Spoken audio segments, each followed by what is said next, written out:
Hello everyone. Today I want to talk about something that doesn't destroy us all at once. It does it slowly, quietly. It's called masking. Masking is what happens when the way you act around people slowly stops overlapping with who you really are. You smile at jokes you don't find funny. You say, I'm fine, because it's easier than explaining. You rehearse conversations in your head before they even happen. And if someone met your true self, they probably wouldn't recognize you. So, why do we do it? Because early in our lives, being ourselves didn't work. We didn't fit. We were too much, or too quiet, or too intense, or too strange. And at some point, we learn something painful. Being alone hurts more than pretending. So we built a version of ourselves that could survive in society. A mask that blends in. A mask that keeps us safe. For some of us, masking doesn't look one way. Sometimes we disappear. We stay quiet, we don't stand out, and we don't try to be the main character. Then, suddenly, topic appears. Something clicks. Our eyes lights up. Thought chases thought. Words come too fast. Energy spikes out of nowhere. And just as quickly, it's gone.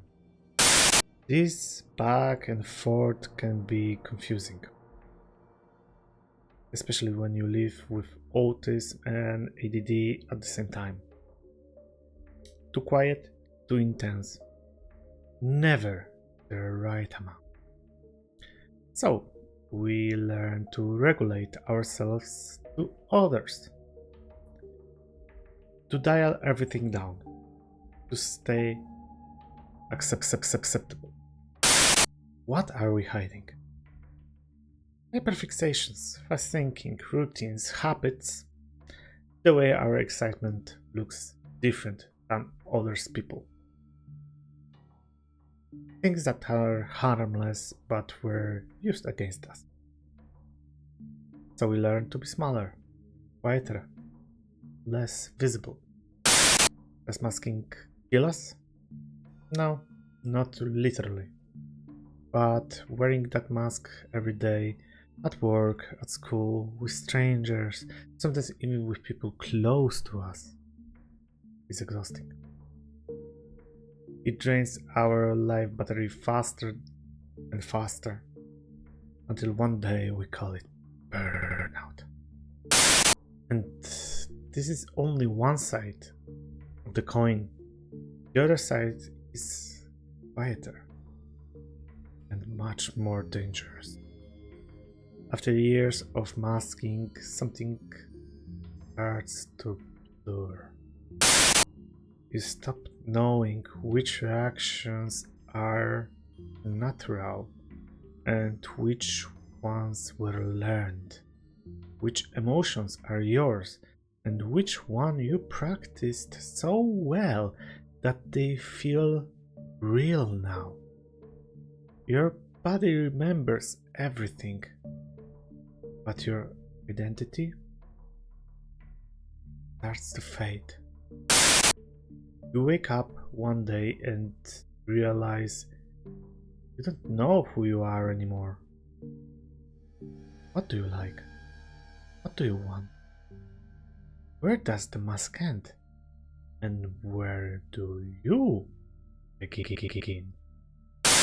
I'm on both sides of the coin, After many years of masking, I developed heavy burnout, strong enough to disable me from working, strong enough to turn every day into a simple goal: survive the day and make it to the bed.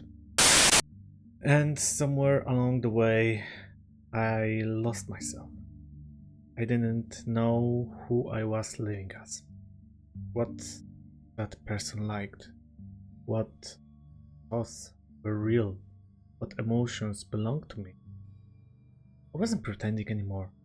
I was just existing. Skin someone didn't truly know. Video became something unexpected for me. Not an escape, not a performance. Something closer to my therapy. The avatar isn't fake. It's a version of me that can exist without constantly collapsing.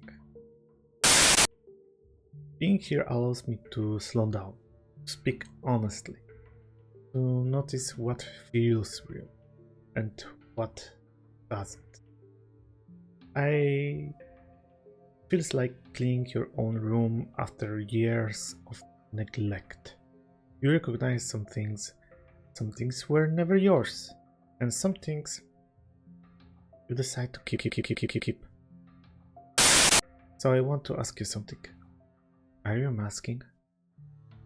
Are you hiding parts of yourself that are completely normal, but don't fit into this world?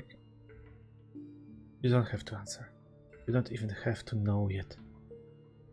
I'm just glad you're here and that you stayed until this.